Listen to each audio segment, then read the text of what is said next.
Morning everyone. पीछे आपको म्याऊं म्याऊं की आवाज़ आ रही होगी। ये ना मैंने आपको बताया था कालू के बच्चे हैं, एक भूरा इसमें एक काला बच्चा है और उनकी मम्मी ना उनको दूध पिलाने आती है। जो काले वाला है जो कालू का कालू की शक्ल हो गया उसको वो दूध नहीं पिलाती है, तो इसलिए वे ना लड़ाई करते हैं वाह वाह ऐसे करके। बहरहाल मैं आपको बता दूं कि हमारे यहाँ का जो मौसम है वो पूरे 2 दिन बाद खुल चुका है। मतलब परसों जो था वो बारिश किनमिन किनमिन थी, कल तो पूरा दिन ही बारिश किनमिन किनमिन रही है, रात में भी बारिश हुई और अब जाके बारिश जो है वो खुल चुकी है। तो मैंने ना झट बैठ फटाक देने से कपड़े जो है वो धो लिए। देखिए कपड़े सारे सूखे हुए आपको नज़र आ रहे हैं। अब ये तो एक गीले सूखे नहीं है, और नाले बिस्तर भी ना एकदम लगा दिया टंच करके, जिससे कि थोड़ी बहुत जो धूप निकल रही है वो ठीक हो रहे, मतलब उसमें वो सीख जाए, वो जो सलाबी वलाबी आ जाती है उससे ठीक।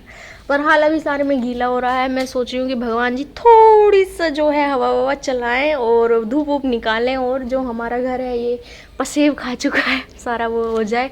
नाले इन बच्चों ने मेरा रात से पूरा जीना दुर्भर कर रखा, पता नहीं क्या हुआ है क्या नहीं हुआ है। मैव मैव मैव उनकी मम्मी से क्या शिकायत है बच्चों को क्या नहीं है समझ नहीं आ रहा मुझे। पर मैंने रोटी दी है लेकिन मम्मी रोटी नहीं खा रही है, शायद बाहर से खा के आई होंगी, लेकिन अपने बच्चों को दूध पिला रही थी। तो मैंने ध्यान दिया कि वो सिर्फ एक ही बच्चे को दूध पिला रही है, दूसरे को नहीं पिला रही है।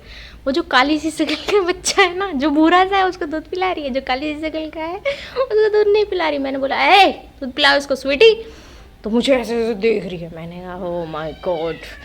मैं रिकॉर्ड नहीं कर पाई क्योंकि एक तो अंदर अंधेरा था, दूसरा वो ना ऐसे ऐसे ऐसे करके आ रही थी मेरे पास। तो मैंने कहा ये काट लेगी मुझे, इससे अच्छा कि आराम से रहो, पिलाएगी पिलाएगी, ना पिलाएगी तो मैं अलग से दूध जो है कटोरी में करके दे दूंगी बाबू को। धूप आ गई धूप आ गई धूप आ गई। बस अभी तो यही है, आगे की खबर देखेंगे। आपको पता है कि कावड़ यात्रा चल रही है, इसलिए आज में छुट्टी है मेरी और मैं घर पर मौज कर रही हूँ। हेलो मैं आपके साथ ना थोड़ा सा मेरी आँखों में आंसू है। मैंने अभी कुछ टाइम पहले आपको बताया था कि मैं एक चाइनीज़ ड्रामा देख रही हूँ, ओवरडू करके उसका नाम है। आज मैंने वो कंप्लीट कर लिया है और उसकी एंडिंग ने ना मुझको रुला दिया। मतलब लास्ट के जो ये 3 एपिसोड थे उसमें मैं रो ही हूँ बिल्कुल भयंकर तरीके से। 33 एपिसोड्स हैं उसमें। हुआ यूँ कि जो पहले मैंने कहानी आपको बताई थी उसमें आगे की कहानी मैं आपको बताती हूँ कि अब ना उसमें लीप आता है 7 साल का, ठीक है। 7 साल बाद फिर से हमारे जो पात्र है वो मिलते हैं, रेंजुसु और जिंगी मिलते हैं, और उनका एक छोटा बेबी हुआ होता है, लड़का होता है, वो बेबी बॉय होता है।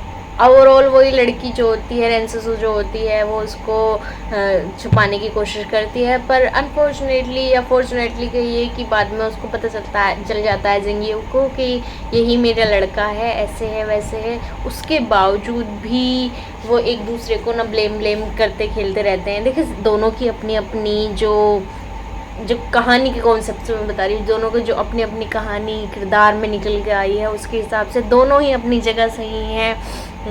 जिंगी उस पर इल्ज़ाम लगाता है कि मैंने कभी कहा नहीं तुम्हें कि तुम मुझे आके बचाओ एक बार भी। हर बार जो रेंजुसु होती है वो उसको बचाने आ जाती है, एट द एंड वो ही उसको बचाती है।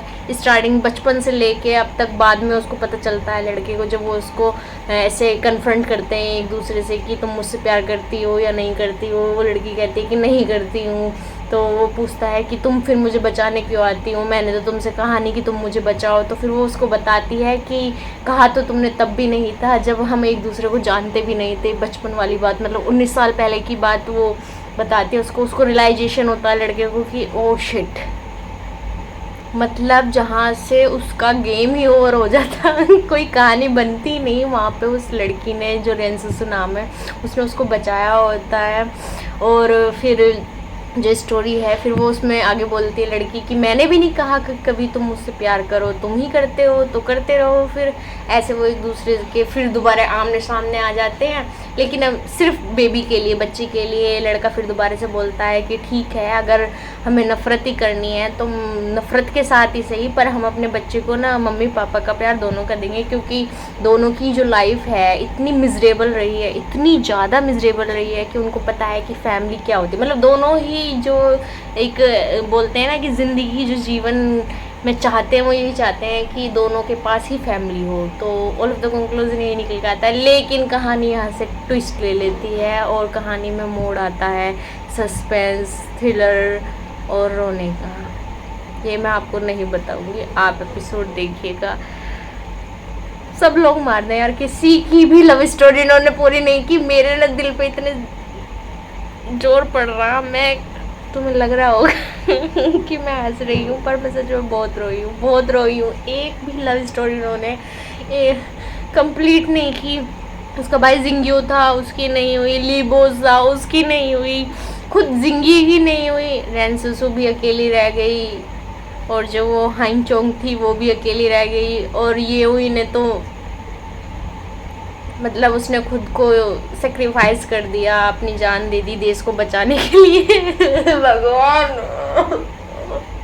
इतना ज़्यादा मैंने ना ऐसे ट्रोमेटिक वाला ड्रामा की उम्मीद नहीं की थी। मुझे लगा था कि एंड ऑफ द रिजल्ट किसी एक की लव स्टोरी भी अगर कंप्लीट हो जाती ना, तीनों में से, तीनों भाइयों में से अगर किसी एक की भी हो जाती तो मेरे दिल को तसल्ली हो जाती। लेकिन सारी की सारी इनकम्प्लीट रहेगी। मैं ना बहुत रोई हूँ।